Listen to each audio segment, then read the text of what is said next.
News happened this week related to a cheerleader, or I guess cheer tryouts.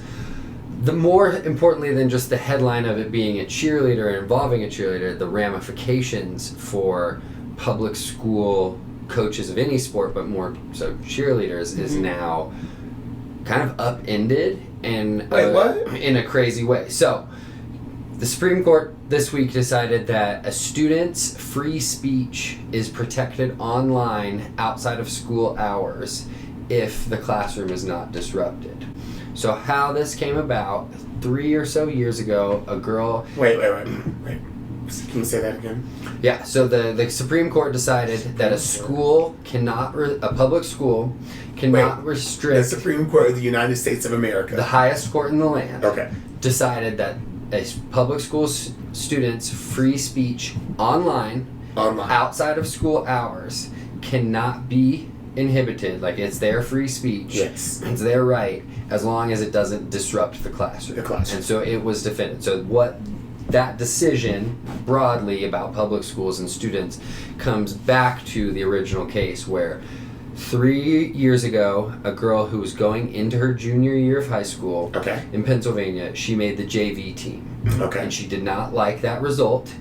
So she went home on her Snapchat and posted, I believe, a middle finger on her Snapchat story, and the caption said, in full form, F cheer, F the school, and F the coach.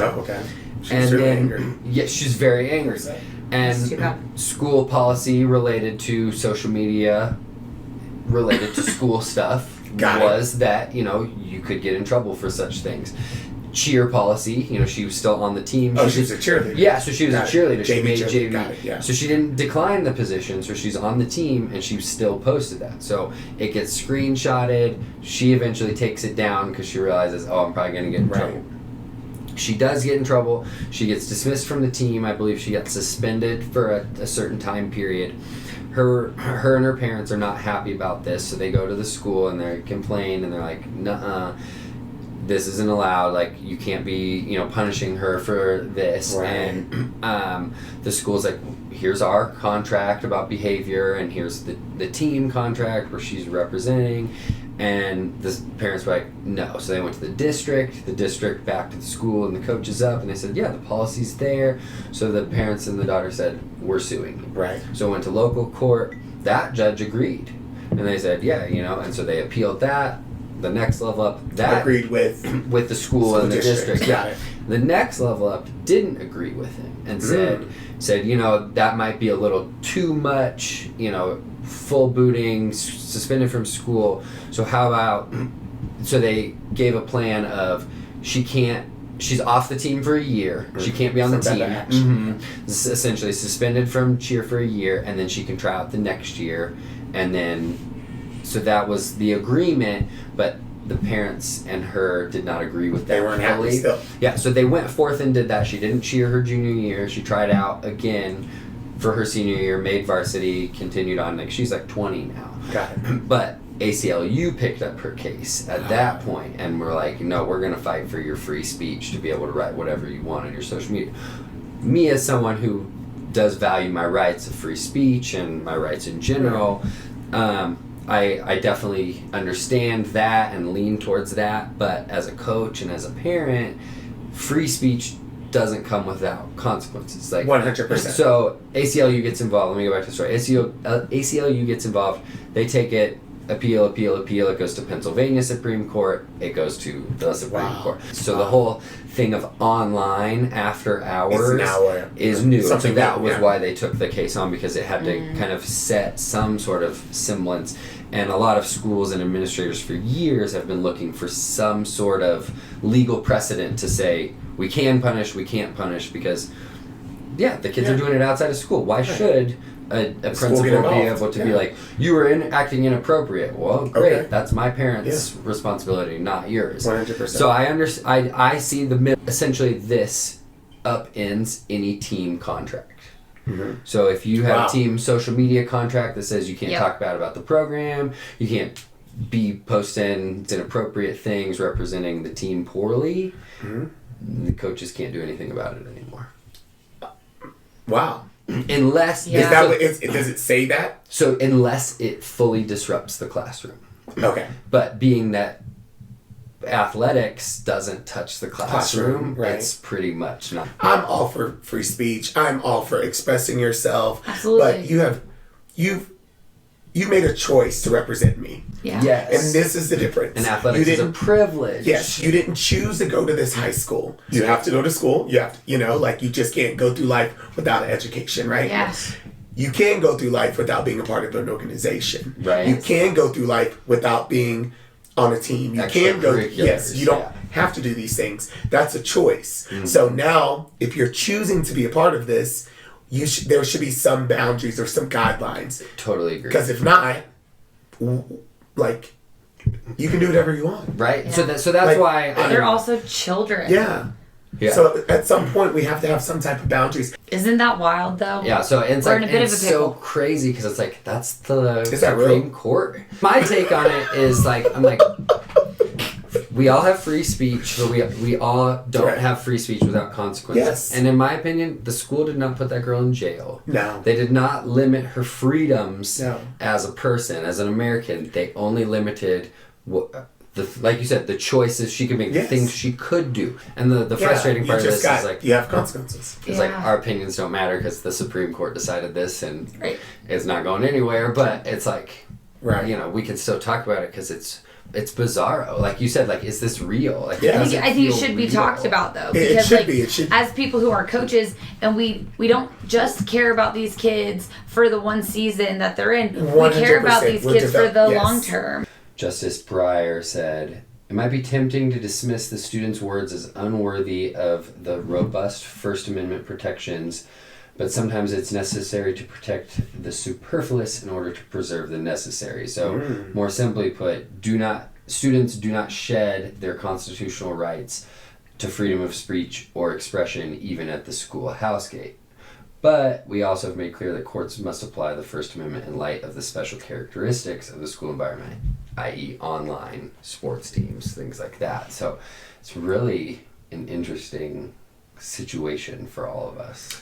What if your team is like a club, part of the school though? What if it's like a club within the school? Mm-hmm. So now this isn't something that was required for the school to give, or it's not funded, quote unquote, by the school. Yeah. It's self-funded by a booster. Mm-hmm.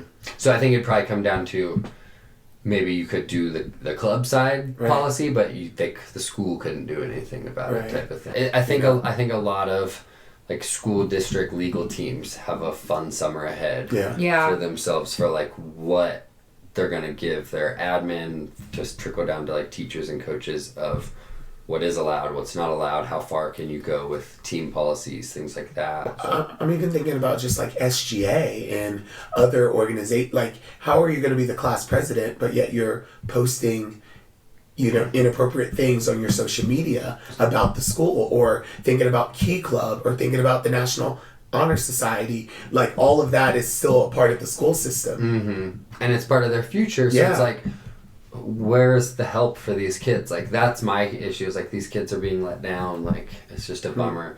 So there's 9 Supreme Court justices, and the vote was 8-1 on it, so 8 of them agreed, but the one guy, Justice Clarence Thomas, Clarence. Yeah, Clarence. Oh, good old Clarence. Right? Hey. The dissenting side also has to release, their dissent. So he said, oh goodness. He wrote, "Students like the former cheerleader who are active in extracurricular programs have a greater potential by virtue of their participation to harm such programs." He said, for example, a profanity-laced screed delivered on social media or at the mall has a much different effect on a football program when done by a regular student than when done by the captain of the football team. Mm-hmm. So too here, he says. So it's... I'm with the dissent of when you're on the team, you're more amplified. When you're doing participating things, you're more amplified. So your words have a greater power to disrupt, 100%. to where we should be able to have those restrictions in place for kids. So we stand with Clarence? Yeah. We stand with Clarence. Good old Clarence. Unfortunately, no, the other eight did not. That is a problem. Oh, this is just so... tricky. When do you think this information is going to be sent out? If you had to guesstimate, this happened this week? Yeah, it happened 2 days ago. 2 days ago. If you were to just let's just guess, like we're still dealing with COVID. We're still trying to get back into school full time. We're still trying to have sports teams in some states. Like, when do you think like this is going to happen? Right. I mean, so that's the crazy thing is it's legal now. Yeah. So like think back to like when the Supreme Court upheld gay marriage rights. Right. That was the day. That was the day. From there on, it can't be challenged anymore. Same thing here. But we talked about it.